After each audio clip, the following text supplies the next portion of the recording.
আমি আমার স্ত্রী নীলাকে সন্দেহ করি, কিন্তু কোনো প্রমাণ পাচ্ছি না। তাই বাসায় সিসি ক্যামেরা লাগিয়েছি। ব্যাপারটা শুনতে অদ্ভুত লাগছে, কিন্তু আমাকে আমার পরিবারের জন্য এটা করতে হচ্ছে। নীলাদ্রিকে আমি ভালোবেসেই বিয়ে করেছি। 3 বছর প্রেম করে অনেক যুদ্ধ শেষে বিয়ে। কিন্তু আমি সংসারের জন্য দিনরাত কাজ করতে করতে আর বড় ছেলেটা আর ছোট মেয়েটা হওয়ার পর ভালোবাসা বলতে ওই ফেসবুকে ছবি আপলোড করে ভালোবাসি বলাতেই সীমাবদ্ধ হয়ে রইল। নীলাকে এখন আমি চিনতে পারি না। কি খিটখিটে আর ঝগড়াটে হয়েছে। কথায় কথায় খোঁটা দিয়ে কথা বলে। সারাক্ষণ রাগ যেন নাকের ওপর। প্রায় দেখি সন্ধ্যা অব্দি চুল ভেজা। জিজ্ঞেস করলে বলে কাজ করতে করতে দেরিতে স্নান। কি এমন কাজ করে? মা বাবা আর 2 বাচ্চা।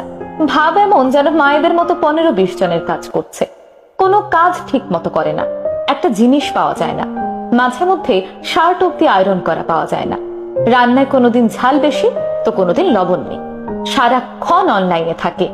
জিজ্ঞেস করলেই বলে একবার হয়তো ঢুকি আর অফ করা হয় না। তাই আমার সন্দেহ লাগে। তাই কালে চুপি চুপি সারা ঘরে ক্যামেরা লাগিয়েছি। অফিস থেকে বসে দেখব। আমি মনিটর অন করলাম। ফাইলগুলো নিয়ে চোখ বুলাচ্ছি। নীলা এখন রান্নাঘরে সকালে নাস্তার পরে থালা বাসনগুলো পরিষ্কার করছে। ফাইল থেকে চোখ তুলতেই দেখি নীলা বেডরুমে বিছানা গুছিয়ে রাখছে সব রুমে। অনিন্দ স্কুলে গিয়েছে। 2 বছরের মেয়ে টিয়া তখনও ঘুম। নীলা টিয়ার জন্য চুলায় খাবার বসিয়ে রুটি আর সবজি নিয়ে বসলো। আমরা তো অনেক আগেই নাস্তা করেছি। নীলা এখন নাস্তা করছে, সাথে মোবাইল নিয়ে অনলাইনে ঢুকলো। আমি এবার নড়ে চড়ে বসলাম। এইবার বুঝি ধরা খেলো বাঁচা ধন। রুটি কিছুটা মুখে নেওয়ার সাথে সাথেই টিয়া উঠে গেল। টিয়ার কাছে গিয়ে ওকে অনেকক্ষণ আদর করে ঘুম থেকে তুলে নিল। টিভির সামনে বসিয়ে দিল। একবার ওর খাবারটা খাচ্ছে, আবার রান্নাঘরে টিয়ার খাবারটা রেডি করছে। এইবার টিয়াকে খাওয়াতে নিল। টিভি দেখছে, দৌড়াচ্ছে, কত কিছু করছে, কিন্তু তখনও অনলাইন দেখাচ্ছে নীলাকে। ও কিন্তু তখন বাচ্চার পেছনেই ছুটছে। আমি কাজ করছি আর মনিটরে চোখ বুলাচ্ছি। মেয়ের খাবার শেষ হলো 1 ঘন্টায়। নীলা আমার কালকের শার্ট, প্যান্ট, ছেলের ড্রেস, মেয়ের অনেকগুলো ছোট ছোট ড্রেস সব তুলছে।